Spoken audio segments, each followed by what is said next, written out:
All right, welcome back to another episode of Walk-Ins Welcome. You're either lost or you found your way here on purpose. Either way, we're glad to have you. My name's Nick Horde. I've got Michael Ray with me, and I've also got Ron Shue back for our first time second guest. Yeah, this is our first time second guest. That's right. So that lets me know that we're on the grow, and that's a good thing. But we are passionate about helping you triple your revenue through digital marketing services, exceptional patient experience, and protection. That's what we're going to be talking about today is compliance.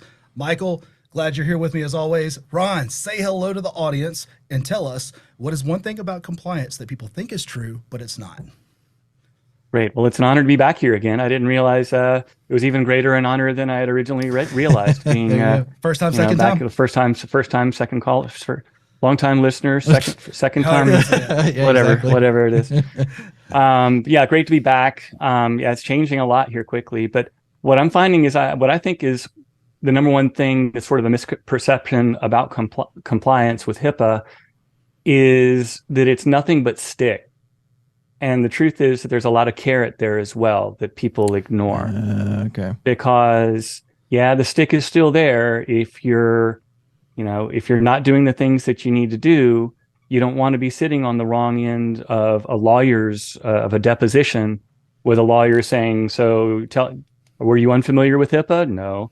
So you chose not to implement it. That you don't want to be on that end. So the great thing about HIPAA is it gives you a roadmap, because compliance does not mean perfection. That's probably the root of the misperception, is compliance does not equal perfection. All they want is progress.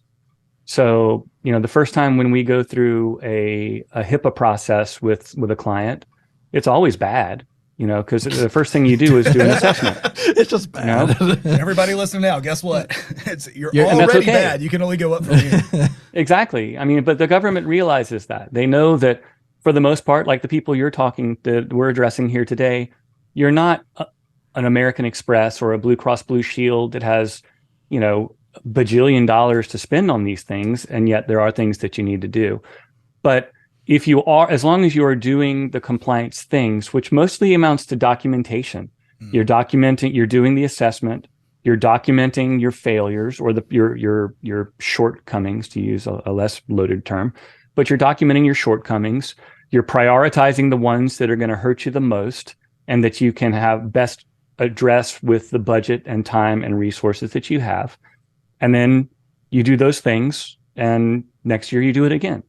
So, as long as you're going through those processes, it can become like a legal defense because, hey, I've done everything that the law requires of me to do, which is not a small amount. So you're able to point, you're not answering the questions for you. It's like, hey, it's not me. I did what these HIPAA people said to do. And so it's about having a defense. So when something happens, you've got a buttoned up report that you can show that did, everything that you were supposed to do and could be expected to do. And so that'll cover you. There are a lot of times, the people we're working with, the compliancy group, if you have that seal of compliance that they've awarded you, they'll defend you in an action of a HIPAA violation.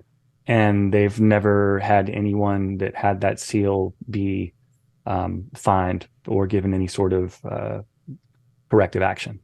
It kind of reminds me of LifeLock for your social security number or whatever.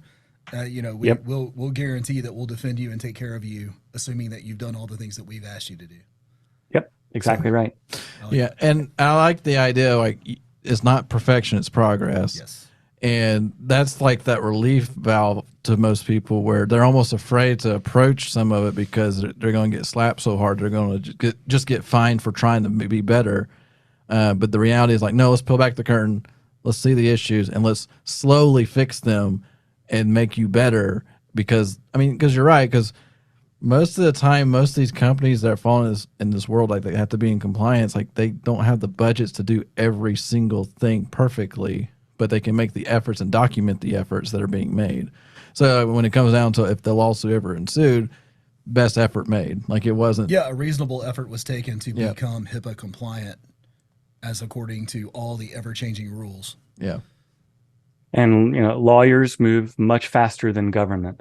You may know this. Right. That's true. They do move But you're right. I mean, quickly. there's a lot of dread that's associated with compliance that I think is not really valid. It reminds me of when I hit the magic 5-0 and I had to go. I'd been dreading a colonoscopy for my entire adult life, and I put it off and I put it off and I put it off and I, had made excuses and all that, and it finally took a life insurance policy. Like, okay, fine, they're not going to give me I had to comply with my life insurance policy and go get the diagnostic done. And, everything's fine. It was the easiest nap I've ever had to take. But, it was, again, the dread was much worse than the actual thing I was dreading. Right. Makes sense to me. Yeah, I was going to say, if anybody can relate to that. I literally had one of those 2 weeks ago, and it was, as a coworker said, it's the best spa day you'll ever have. It's like, yeah, it kind of actually was. It was weird. I didn't expect that at all, but yeah. It's a lot more fun than the colonoscopy you get from a HIPAA audit. The authorities do. That one they don't put you to sleep for. Yeah, they don't knock you out for that one. Well, speaking of which, I'm glad you said the HIPAA compliance piece. The reason we wanted to have you back on isn't so much about the internal HIPAA compliance. It's about the external HIPAA compliance and the third-party vendors that our urgent cares and patient care clinics are using that are really breaching that HIPAA compliance barrier. Is that correct? It is. If you work with medical clients that are subject to HIPAA as providers or covered entities, then they have to have a business associates agreement with you, and it governs all of those things. And you're signing up to agreeing to the steps to protect their personal health information, their medical records. So if you're in a position, we have to do the same thing too. So, we're working on the computer systems of doctors and people that have protected information, which, as a quick aside, the law doesn't apply to the industry. The law doesn't apply to doctors. The law applies to the information, the data. Yeah. And the data itself is the medical records. Yeah. So, you have to, realize where all of that data is and who are all the people that access it. Well, what kind of kicked off this conversation to have bring you back on, you sent me an article talking about how the healthcare industry is the most targeted third-party breach industry. And one of the things I noted was 35% of all incidents are healthcare related, which is intense to think about. Like literally a third of, when you hear breaches, it's actually healthcare oriented. And then talking about vendors, the third-party vendors, like I have to guess that the reason why it's so high is because every single healthcare organization has like an EMR software, some type of software that houses everything that could be easily breached, not easily in quotes, but could be breached and everything pulled at one time because they've all gone electronic. Like there's nothing left on paper hardly. And so the big effect of it's even greater. And that makes sense. And like, even so, we had mentioned right before we got on this podcast, we're talking about how as an agency, we're exploring the HIPAA compliance as a digital marketing agency, because at the moment we cut ourselves off hard where we don't know anything beyond like the lead part, but we don't know what happens at all. But with HIPAA compliance, we can help define that even more and create extra protection for both sides of the party. Right. It's really, and we find that we're actually like a unicorn in the situation because very few digital agencies are willing to do it. Right. Exactly. And the people are resistant to it, for the reasons we talked about before. But I have an article coming out in a magazine in May that's and it's about this, but basically the things that are required from the cybersecurity perspective, the things that are required by these compliance frameworks, whether it be the FTC safeguards rule now or HIPAA, they're requiring the things that you really should have been doing already anyway. Yeah. The things that they're saying you have to do are the things you should be doing anyway, and you're just documenting it for the past. So I think everybody should pretend that they're under a compliance framework, because if you have a cybersecurity insurance policy, guess what? You are subject to a compliance framework. It's whatever that application said. And right now, 50%, literally 50% of claims are being either reduced in the payout or flat out denied because the insurance company's forensic reveals that you weren't doing something you said you were on the cybersecurity insurance policy application. Mm-hmm. And so long, guys, and thanks for the premiums, you know. But that's very real. And so pretending like you have a compliance framework, even if you want to call it governance instead of compliance, is still a real good idea, because somebody's going to get sued for something, somebody's going to screw up for something. And again, it's really nice to be able to be buttoned up on it. Not to mention, that's part of transactional packages now that we're seeing. So if a medical practice is going to sell from one owner to a new owner, you know, when they're looking at doing all of that due diligence, you know, cybersecurity is a concern. And it's not only a cybersecurity concern in the present moment, but it's also in the past. Because if I buy your practice and you had a HIPAA breach 6 months ago, but that's not going to come around until now I'm the owner. Right. Well, what does that look like? You're opening yourself up to risk once you purchase, because you're purchasing the risk along with it. That's exactly right. And so, you know, we're trying to get people to understand, you know, both the risk of not doing it, but again, that carrot again, there's opportunity, because for what y'all have chosen to do is you're demonstrating to your medical community that you're one of them. You understand their issues and you take it as seriously as they should, because, oh, it's the law. Mm-hmm. So that's a pretty serious thing. And yet that's a differentiator now, which is both exciting and sad. But I was going to say, hey, let me just tell a quick story. We had a patient care company that we were working with for a while, and they wound up growing, and they loved working with us, but they wound up growing past what they thought we could handle. Okay. And they wound up going to a national agency that has hundreds of employees. They wound up paying a $40,000 HIPAA fine because of this marketing agency that dropped the ball. Now, I don't even know that marketing agency, to be honest with you. So it's not about the marketing agency. It's about the either lack of knowledge or complete indifference toward HIPAA compliance in the medical space. And I was going to say, all that money, we could have helped you, but that's not the point. The point is all that money was absolutely wasted. That's just the fine. It had nothing to do with the fees to pay the attorneys. Yeah. It's becoming one of those things too, where I would assume, I'm going to assume that people make an assumption, right? So when any healthcare facility signs up with any vendor that's dedicated to medical, they're making the assumption that they're in compliance and that they'll never have to worry about it. So from your standpoint, when you do your audits and you're looking at all these your clients or potential clients, is there a common denominator of a violation or two that tends to happen that could easily be avoided, or anything along the lines of like, this is really common in this space and I don't know why people won't fix this out of the gate, or anything like that? I would say probably the same things that, you know, so in our world, compliance comes out of cybersecurity, which is to say, if we think about them in a time frame standpoint, cybersecurity lives in the moment. That lives like right now, today, whereas compliance lives in the past. You know, a regulatory agency is going to show up and want to see your report from 18 months ago about blah, blah, blah, blah. And it's too late to go back and put it together at that point because you didn't have it, right? So the time frames are different, but the typical flaws are the same.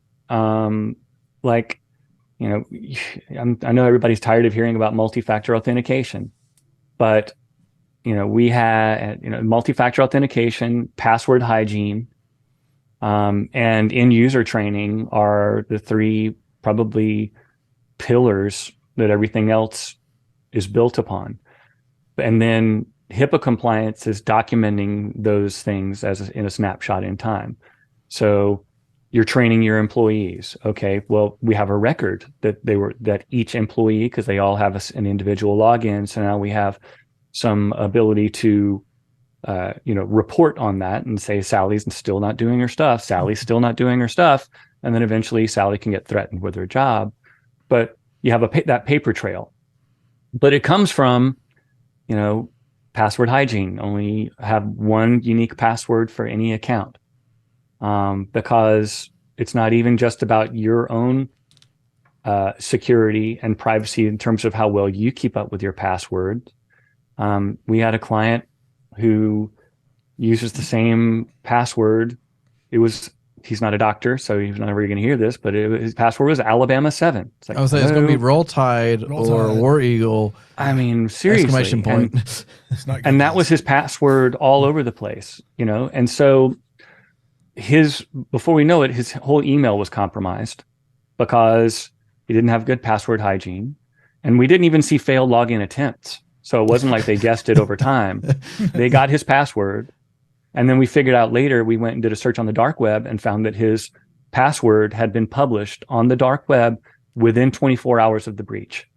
So how hard is that? Somebody just went on the dark web, said, oh, here's a password, wrote it down, goes to Microsoft 365, logs in with the username and password, and now they have full access to everything. So doing the right things with hygiene, use a password manager.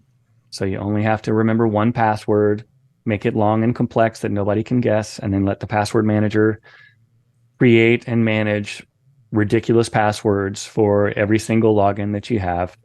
Rule of thumb, if you can remember it, it's not a good password. And people's reluctance to have multi-factor authentication turned on. I tell you, the multi-factor stuff, once I discovered Google Authenticator, I kind of just enjoy multi-factor at that point where I can hook it in instead of just getting a text every single time.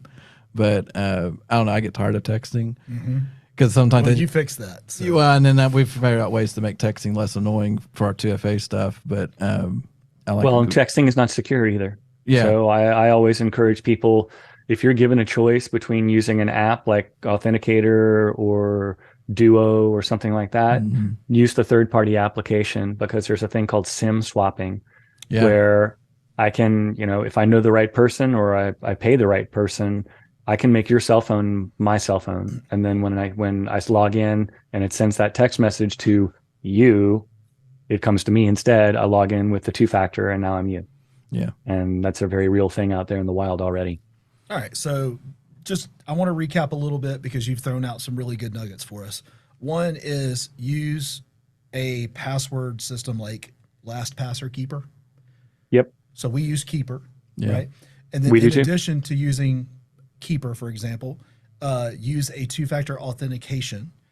Take that one step and layer deeper and add a authenticator app or software instead of just the text message authentication. Correct. Okay. And then, I've even seen one that I thought was fascinating. It's like a keychain that. Oh yeah, the keychain. You know what I'm talking about? Have you seen one of those before? Yep. I'm like, how does that even work? But it works. So it does.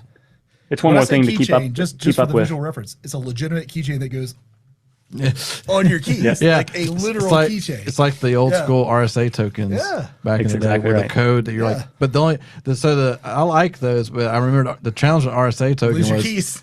Well, sure, or the battery dies. That's always fun.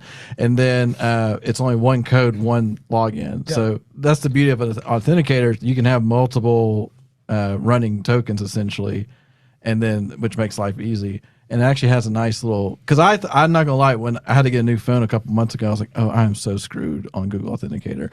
And then I wrote, oh, it can import. Great. Like, this is a good thing. Yep. But that's funny. Well, what I'm happy to see now is that I see a light at the end of the tunnel where it's getting easier from the user perspective. Yes. It's still pretty hard on us. I mean, we're having to do you wouldn't believe all the things that we're having to do. But we're finally getting to the point where we can implement these things in such a way that the user only has to log in one time, for instance. Yeah. Mm-hmm. So we're approaching it from two ways where, the fancy word is single sign-on, you may have heard of, but, as we go and we safeguard the identity of a user, and that's if you think about it, your username and your password is your identity, right? It's just something that you're using to prove that you're you and not you, right? I like that. So protecting the identity with MFA, in our case, we're managing the machines that they're coming from, that we're managing the networks that they come from. So we can ensure that identity is correct and proper. Then we can start taking where the pots of gold are, as I like to call them, like in your space here, it's the EMR, for instance. Yep. Email is always a pot of gold, but so is where the medical records live, wherever the EPHI lives. But we can bring, in many cases, that pot of gold site within that umbrella of protecting the identity. So now the person doesn't have to log into the EMR site. If you log into your computer and you're logging in from a known computer with the correct credentials from the correct network with the correct MFA push, okay, we're sure you're you. Now we can let you access all of the pots of gold without having to log in individually and remember all these passwords. So in many ways, it's getting easier for the user, while at the same time, what we've managed to do is make lives easier on us, because it's estimated this year there are going to be 30 billion devices on the internet. 30 billion.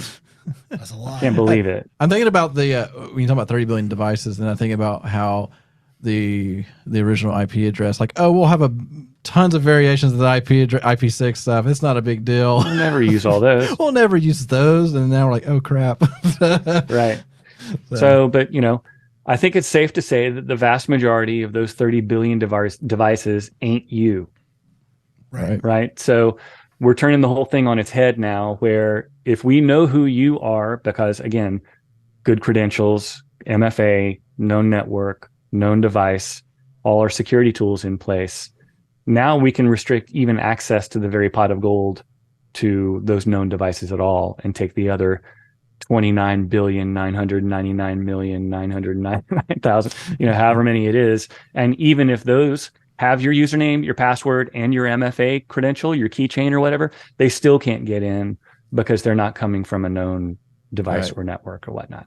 Oh yeah. So there's light at the end of the tunnel, but only if you're doing, it's crawl, walk, run. And the things that are the crawls and the now walkings are your MFA implementation, password hygiene.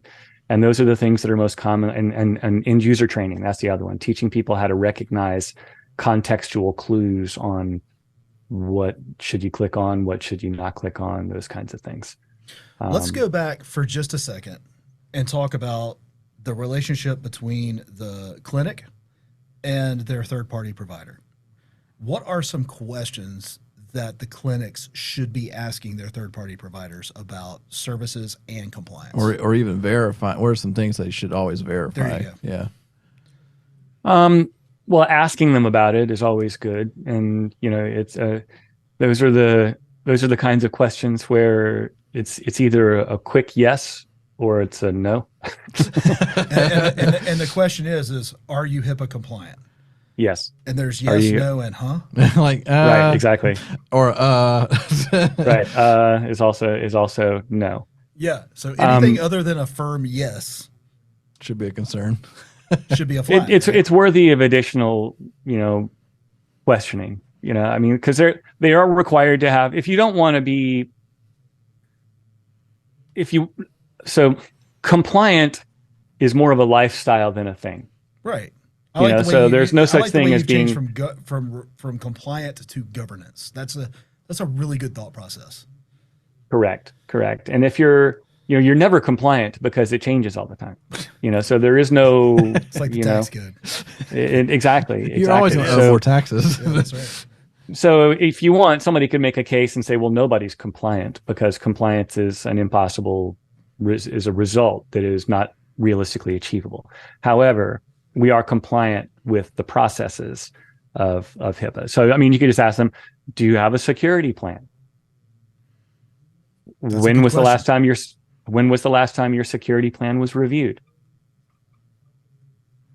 Also, I mean, another way to cheat about it is you've probably all filled out a cybersecurity insurance policy. Mhm. Ask them the Yes. same questions that they're asking you. There you go. That's a good little cheat, right? If you're not quite sure what to ask, you just pull up your policy where you had to fill out the applications and just copy paste and say, all right, can you answer these real quick for us?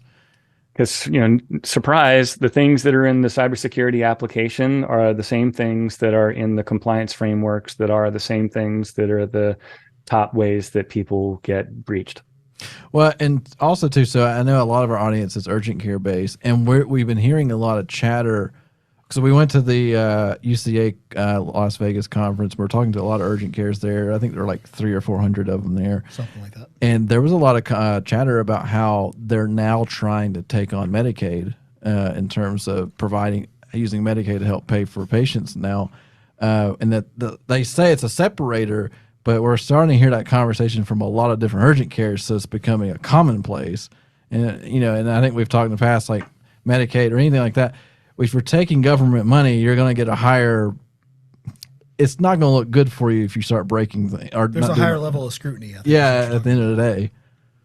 Well, and it's even worse than that. And again, because lawyers move at the speed of light compared to government, but the Department of Justice is already pursuing HIPAA violations now under the whistleblower laws. Right. And there are law firms that are literally advertising to whistleblowers. So that is to say, the receptionist that you fired, 6 months ago because she was on Facebook all the time, all she has to do is call the right attorney or the Department of Justice and say, hey, my boss, my employer is not HIPAA compliant. Then they will launch an investigation if you're taking Medicare, Medicaid, because on that application and that annual renewal for the privilege of taking government money, part of that is that you are certifying that you are compliant with all applicable laws, including HIPAA. And now the Department of Justice is taking the approach or the view that if you're not actually HIPAA compliant, and you said you are on your attesting, not just saying you're attesting, it's a fancier word, has more zeros in it, but you're attesting that it's an agreement. You're agreeing to follow the law, and they're agreeing to give you money. And so now they're taking the view that if you're not, then every claim that you did was fraudulent. Ooh. And the penalties can be your annual Medicare, Medicaid reimbursements times 5. And the whistleblower anonymously gets 20% of that. Very incentivized. So now, they're incentivized now it's where it's getting real. Because I don't know how I feel about that, Ron. I know. I mean, kind of makes you want to. There's a new professional class of the migrant receptionist in urgent care. The migrant receptionist. I don't think my brother-in-law would have a problem with me telling this story, so I'll just tell it because I feel like there's some relation to it. Okay, he owns I'm gonna just say service-based business. Okay, and he's got a very foul competitor, just a very frustrating competitor that he runs into in his marketplace. And that competitor called Child and Family Services on him just to disrupt his life. Wow. And he had no recourse. No recourse. This guy has no affiliation with him, nothing, but he just turned his life upside down, making a false claim, no repercussions. Why do I bring that up? If I have a disgruntled employee, they could ruin my business. Yes. They can ruin your business for absolutely no reason. That frustrates me. And the reality, and if it's completely falsely based, it still creates. It's going to cost something. Well, it's going to cost your time, mental energy, effort, and it's money. going to derail At the end of the day, and money at the end of the day, and they can just go on with their life. And that's There's the beautiful got to be thing. some other form of recourse for this. Sorry, I'm a little frustrated with how that works. I couldn't agree with you more. I mean, and the way to combat that is to be prepared for it. Yeah, I mean, at this that's point, the only way to do. I mean, I think I may for it though. Can you? Well, I'm just talking about the one thing that you said. I've got a disgruntled employee. They can get pissed off at me, and they can say, "Hey, they're breaking the law." Whether it's true or not is completely irrelevant. And now they've turned your business upside down. They How do you have, prepare for and that? well, that's really what the whole compliance process is Right. preparation precisely for that. Yeah. Because what that looks like is, the DOJ walks in, flashes a badge or whatever credentials they've got, says, "Hi, we're the government. We're here to help." And we're told that you're not HIPAA compliant. Well, buddy, if you can pull out, here's my last 5-year reports showing we've done the assessments every year. We've trained the employees every year. They receive quarterly training. It's documented here, except for Sally. She sucked. We fired her, and they can see that you're tracking this chart of improvement over time. Then you're covered. So you can't make it so that you can't prevent them from showing up, but you can make them go away quick. Well, it's like you can't stop it from happening, but you can reduce the impact dramatically. And this is how we tie this entire podcast in a nice bow. This is why we have Ron on our podcast today with SIP Oasis, is to get in touch with Ron so that he can walk you through these minefields of HIPAA compliance governance and save your business time, money, sleep, sweat, tears, crushing dreams, all the things that come along with that. Save the existence of the business. That's what I'm talking about. Because they could just crumble completely. And I think, again, that's why the message is compliance is always considered, almost like cancer. It's like, it's another C word. You don't want to talk about it. No. But really, it's there for good reason. And I mean, I think I may have mentioned it on our last one, but the story I'll tell real quick of a lab that was out on the West Coast. And this guy, for whatever reasons, suspected that he might have a sexually transmitted disease. And so he went to the lab and got a workup for STDs, not realizing that his mother-in-law worked there. So, oops. So his mother-in-law recognizes the name on the order, tells her daughter, and he has an uncomfortable evening. Violation. Exactly. So he's pissed off. And so he pursues HIPAA action against the lab and sues the lab.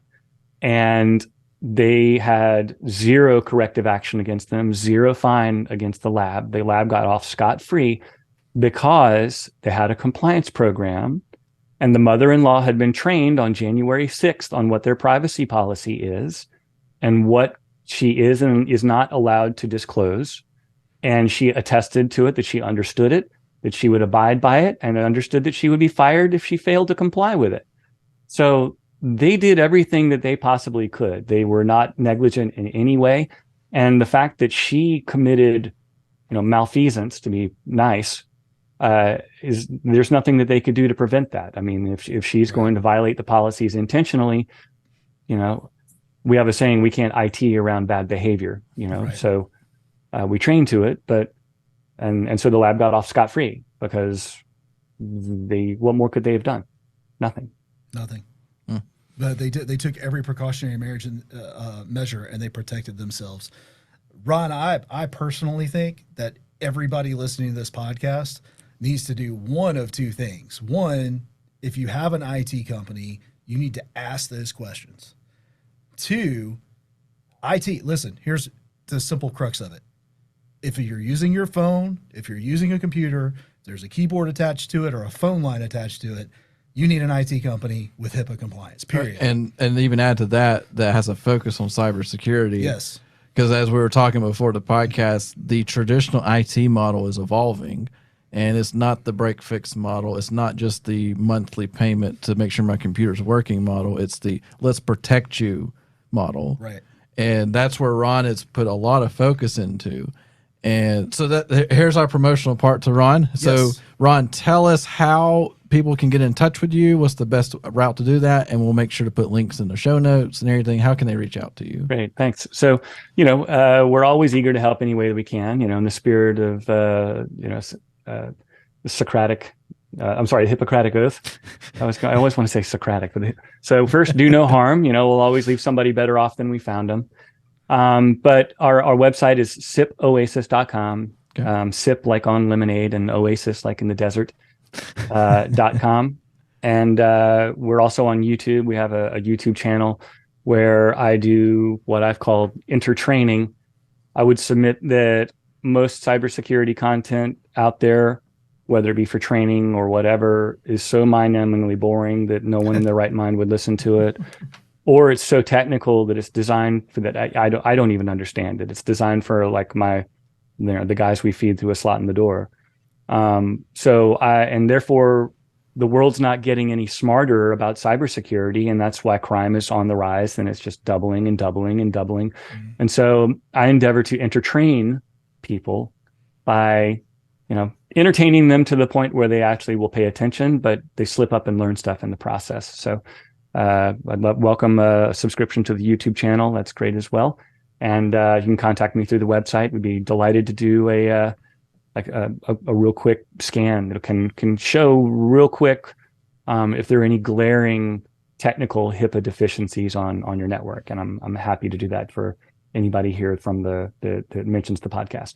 There you go. So there's a free opportunity there just to see how good a shape you're in, right? So, and that's to me, if I went to you and said, I want to see how good we are, and then you come back and say, hey, you're pretty good. Right. Or, hey, you're pretty good, but we need to go a little deeper here. It took me 30 seconds to get Alabama 7. Yeah, this Roll Tide 12, we got to fix that. Yeah. In the state of Alabama.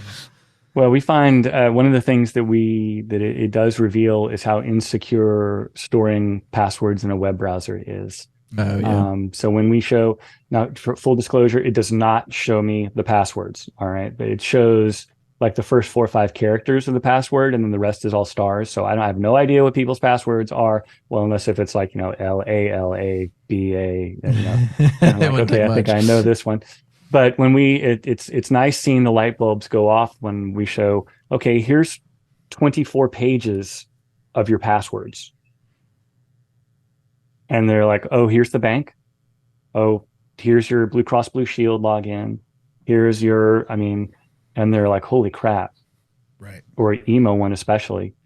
Because if I get in your email, I can reset all your passwords, right? There you go. It makes it real easy at that point.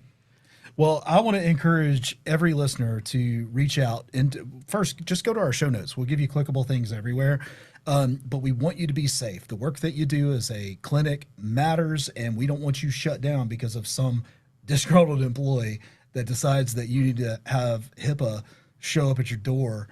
We don't want that. So take some time, meet with Ron, and get that free assessment. I absolutely think you should do that. Yeah, absolutely. Thank you again, Ron, for coming on. Like I said, it's our first second-time guest, which is pretty awesome. I hope to have more of these too, right? I hope so. Yep. And like, if you guys have questions that are listening, hit us up. Hello at patientcaremarketingpros.com. And if you want to connect directly with Ron, we can help with that too. We got it pretty easy. We're in a good relationship with Ron. Full disclosure, he is a client. But anyway, just reach out to us. Thank you all again, and we'll catch you on the next one. Have a great week. See you next Wednesday. Yeah. Thanks a lot, guys. It's been a pleasure. See ya.